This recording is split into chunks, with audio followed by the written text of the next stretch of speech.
রাত তখন 2টা। একটা পাথুরে রাস্তা ধরে এক লোক বাইক চালাচ্ছিল। হঠাৎ পুলিশ দেখাল সে একটা গ্রামে ঢুকে পড়েছে, আলোর পাড়া। গ্রামটা অদ্ভুত, চারদিকে কুয়াশা, অথচ রাতের আকাশে চাঁদ দেখা যায় না। কিছু ঘর থেকে মোমবাতির আলো ঝলমল করছে, কিন্তু কোনো মানুষ দেখা যায় না। লোকটা ভাবল হয়তো সবাই ঘুমিয়ে আছে।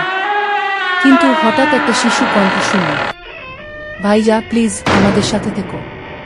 পেছনে তাকিয়ে কেউ নেই, কিন্তু বাইকের চাকা ঘুরছে না, মনে হচ্ছে মাটি চেপে ধরেছে। সে জোরে জোরে চিৎকার করে বাইক স্টার্ট দিতে থাকে। তখনই সব ঘরের আলো একে একে নিভে যায়। একটা দরজা খোলে, আর বেরিয়ে আসে ছায়ায় ঢাকা কয়েকজন, যাদের পা মাটিতে নেই। লোকটা জ্ঞান হারিয়ে ফেলে। সকাল হলে তাকে পাওয়া যায় রাস্তার ধারে, কিন্তু তার ফোনে শুধু একটা ছবির ফাইল। গ্রামের বোর্ডে লেখা, আলোর পাড়া, মানুষ এখানে আসে, ফিরে যায় না। গিয়ে